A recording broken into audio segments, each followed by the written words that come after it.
بسم اللہ الرحمن الرحیم والصلاة والسلام علی سید المرسلین والحمد للہ رب العالمین۔ آج ہم سورہ الحاقہ کی آیت نمبر 13 سے آیت نمبر 24 تک بات کریں گے۔ جیسا کہ اس سے پہلے کی ویڈیو میں ہم نے بتلایا تھا کہ اس صورت میں قیامت کو جھٹلانے والوں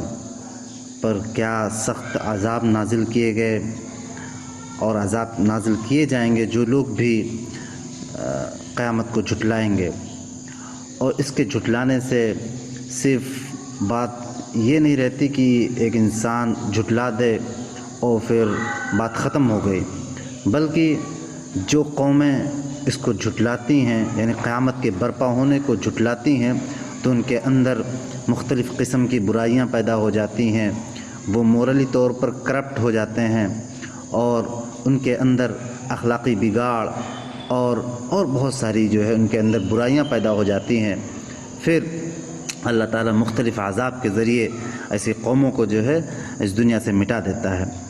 جیسا کہ ہم نے مختلف قوموں کی مثالوں میں بھی بتلایا۔ آج ہم اس صورت میں یعنی کہ آیت نمبر 13 میں اور اس سے لے کر آیت نمبر 24 تک میں جو باتیں بیان کی گئی ہیں اس کو ہم جو ہے سمجھنے کی کوشش کریں گے۔ آئیے ہم شروع کرتے ہیں۔ اعوذ باللہ من الشیطان الرجیم، بسم اللہ الرحمن الرحیم۔ فَإِذَا نُفِخَ فِي الصُّورِ نَفْخَةٌ وَاحِدَةٌ، پھر جب ایک دفعہ سور میں پھونک مار دی جائے گی۔ نفخہ کہتے ہیں پھونک مارنا،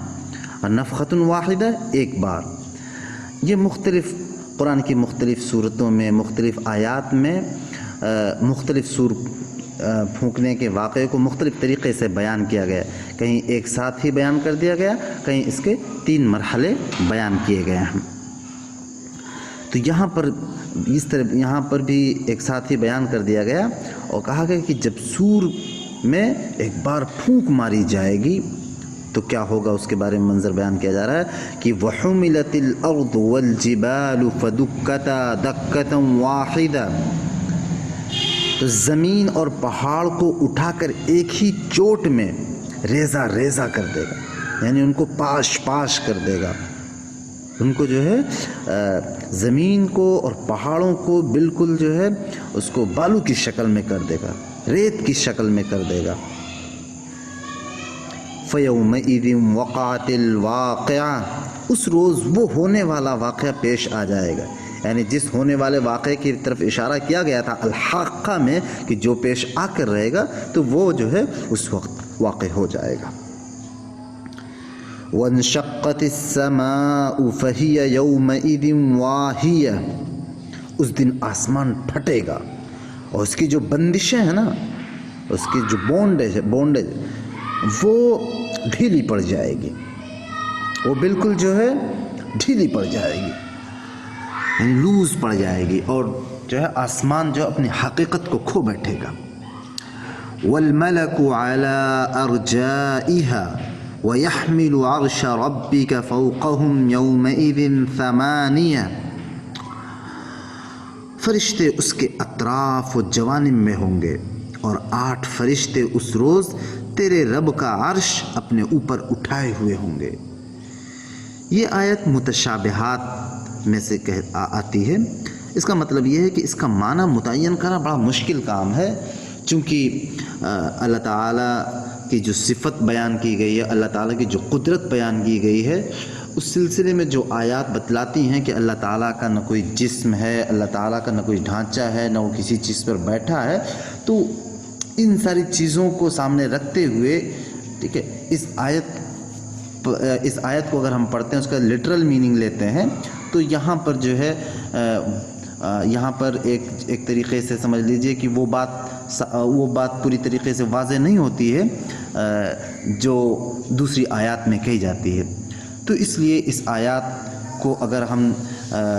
بس یوں ہی سمجھ لیں کہ اس آیات کی کیفیت کیا ہوگی وہ اللہ تعالیٰ ہی بہتر جانتا ہے، اور کس طریقے سے فرشتے اٹھائیں گے عرش کو، کیا نوعیت ہوگی، اس کے بارے میں اللہ تعالیٰ جانتا ہے۔ لیکن دنیاوی لوگوں کو چونکہ ایڈریس کیا گیا ہے تو دنیاوی طور پر سمجھانے کے لیے یہ بات کہی جاتی ہے، جس طرح دنیا میں جو ہے جو بڑا ہوتا ہے، جو بادشاہ ہوتا ہے، اس کو لوگ جو ہے اس کو لوگ کیئر کرتے ہیں، اس کو اٹھائے ہوئے ہوتے ہیں، اس کو بلند مرتبے پر رکھتے ہیں۔ اس چیز کو جو ہے بیان کیا گیا ہے، میٹافوریکلی یہ سمجھنے کی کوشش کی کہ اللہ تعالیٰ اس دن جو ہے اس کی پوزیشن بہت ہائی ہوگی، اور وہ جو ہے اسی کی قدرت کے نتیجے میں سب کچھ ہوگا، اسی کے سامنے سب کچھ ہوگا، اور وہی جو فیصلہ کرے گا وہی فیصلہ آخری فیصلہ ہوگا، اور جو ہے اللہ تعالیٰ کی قدرت کے سامنے کوئی جو ہے سر نہیں اٹھا سکے گا۔ یہ مراد لے رسول یومئذ تعرضون لا تخفى منکم خافیہ، وہ دن ہوگا جب تم لوگ پیش کیے جاؤ گے، تمہارا کوئی راز بھی چھپا نہ رہ جائے گا۔ تعرض پیش کیا جانا،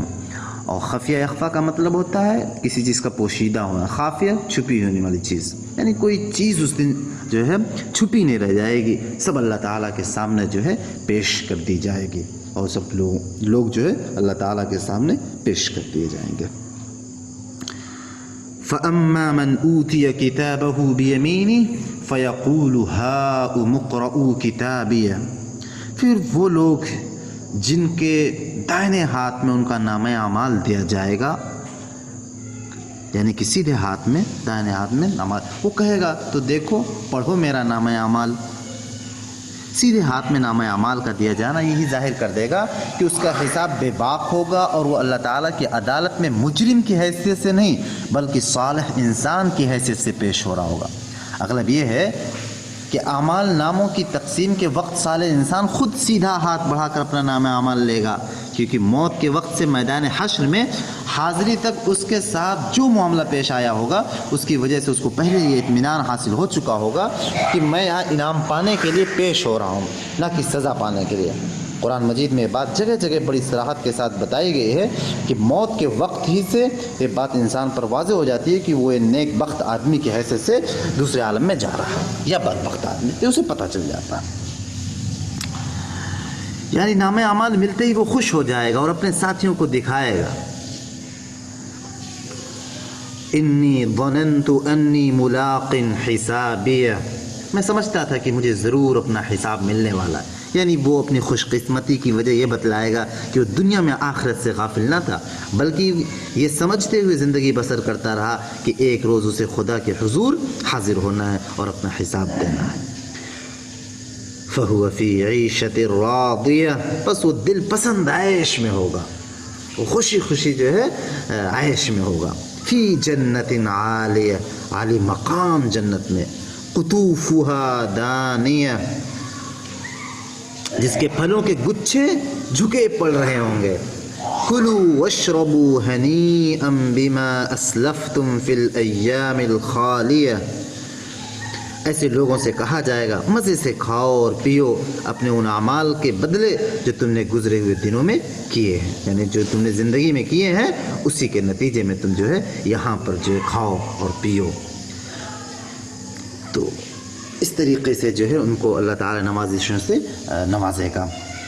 اس کے بعد جو ہے ان لوگوں کے بارے میں بات ہوئی ہے جن لوگوں کو ان کے بائیں ہاتھ میں نامہ اعمال دیا جائے گا، پھر وہ کس طریقے سے لوگ افسوس کریں گے، ان پر کیا واقع ہوگا، اس کے بارے میں انشاءاللہ ہم اگلی ویڈیو میں بات کریں گے۔ وآخر دعوانا ان الحمد للہ رب العالمین۔